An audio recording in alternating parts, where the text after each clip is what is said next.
2023 was the hottest year on record by a large margin. But why does NASA, a space agency, even look at Earth's temperature record?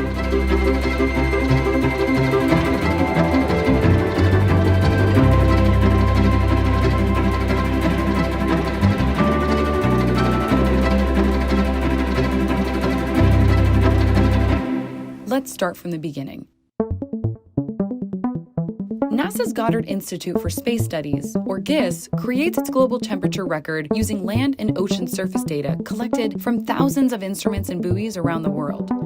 But this critical data set of Earth's temperature has an origin story that starts 100 million miles away, on planet Venus. It's 900 degrees hot at the surface, has powerful high-altitude winds, and is blanketed by a dense carbon dioxide atmosphere. The Goddard Institute for Space Studies here in New York was set up in the early 1960s to provide a connection between NASA and the academic community. And so it was very much an ideas shop, and so we spent a lot of time with the formation of galaxies and black holes and planetary program and Voyager, and we were involved very early on in some of the missions to Venus and Jupiter. Back then, when GISS researchers were studying the weather on Venus, scientists noticed something fascinating. A thick atmosphere made up of clouds and carbon dioxide was trapping heat. So much heat that Venus had a surface hot enough to melt lead. This trapping of heat is known as the greenhouse gas effect.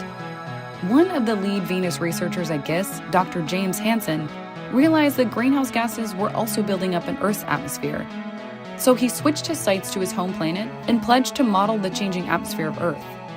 And to verify or ground truth his model, he needed real-world measurements over time. So he began keeping track of Earth's global temperature record, dating back to 1880, when there was a sufficient amount of data to pull from. We used our expertise in understanding literally the clouds of Venus and the clouds and dynamics of Jupiter, and then we took that and we started to think about how you would do the same thing for the Earth. Since then, GISS has kept its sights on the global temperature record. And that was the birth of GISS as a climate modeling institution. And scientists have seen a clear trend in that record, rising temperatures. And they know why. The key difference between, say, this decade and the decade before and the decade before that is that the temperatures have been rising because of our activities, because of principally the burning of fossil fuel. Without the presence of humans, Earth's temperature would rise and fall due to a complex array of natural drivers. With human presence, however, the temperature just continues to rise. We know that by observing temperature anomalies. Measuring temperature anomalies means that we look at the change over time rather than absolute temperatures. The data map you see here isn't showing that the Arctic saw warmer temperatures than the tropics. It's saying the Arctic was that much warmer than the Arctic has been in previous years, which is an anomaly in Arctic temperatures. But how do we get those anomaly measurements? Let's say you want to track if apples these days are generally larger, smaller, or the same size as they were 20 years ago. In other words, you want to track the change over time. Imagine each person on your apple measuring team has their own food scale. Person A measures apple 1, and their food scale reads 6 ounces. Person B measures the same apple, but their scale reads 7 ounces. Since these scales are calibrated differently, your team ended up with 2 different recorded weights for the same exact apple.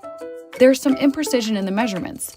And to account for that, when you compare this apple's measurement to the apples growing next year, you'll need to look at their difference rather than absolute weights, focusing on the anomaly or how much heavier or lighter the next apple is from year to year.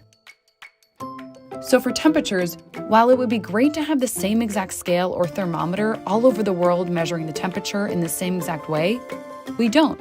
Instead, we focus on how much warmer or colder the temperatures are in each place based on their own instruments. Another factor to consider is since you're tracking apples from all over the globe, there are differences in baseline weights. Let's say apples grown in Florida are generally larger than apples grown in Alaska. Like in real life, how Floridian temperatures are generally much higher than Alaskan temperatures. So how do you track the change in apple sizes from apples grown all over the world while still accounting for their different baseline weights? By focusing on the difference within each area rather than the absolute weights. So when it comes to the temperature record, scientists aren't comparing temperatures in Bermuda to temperatures in Greenland and averaging them together for net warming. Instead, they're comparing the change in temperatures in Bermuda to the change in temperatures in Greenland. Again, we look at the anomaly measurements to track the change over time. Now, let's scale this example up. If you have a weather station that's, say, here in New York City, and you compare it to a weather station in Washington, D.C. or Montreal, they tell very different stories about the absolute temperature, right? So Montreal is colder, Washington, D.C. is often warmer, but when they move up and down, when there's a month that is warmer or colder, it's basically the same in all three locations. And so by looking at the anomalies, how much warmer it is than normal for that particular point, and then you look at those anomalies at all those different points, and you can average those. It turns out that you can fill out the gaps much more effectively. As you can see, this big picture global temperature is comprised of much smaller concentrated data points from all over the world. So while globally temperatures averaged out to be record hot, it wasn't record hot in every single location around the world. But why did 2023 see record heat? Well, to put it simply, a combination of high greenhouse gas emissions and the transition out of 3 consecutive years of La Niña conditions and into El Niño conditions led to record-breaking heat. But the year was, in some respects, still surprisingly hot, and NASA is continuing its research on why. Typically, the largest cause of short-term, year-to-year differences in temperature is usually La Niña and El Niño weather patterns. La Niña generally cools things down, while El Niño warms them up. The largest cause of long-term, decade-by-decade differences in temperature is greenhouse gas emissions and the subsequent trapped heat by greenhouse gases. So while we don't expect every year to be a new record like 2023, we do expect new records as long as we continue to increase greenhouse gas emissions.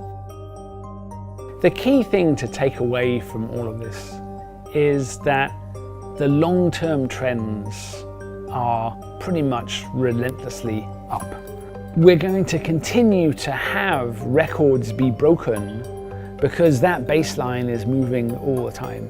And then the weather is sitting on top of that. And so when the weather is warmer than normal, then we're going to get these records. But even when it's cooler than normal, we don't go back to what it was.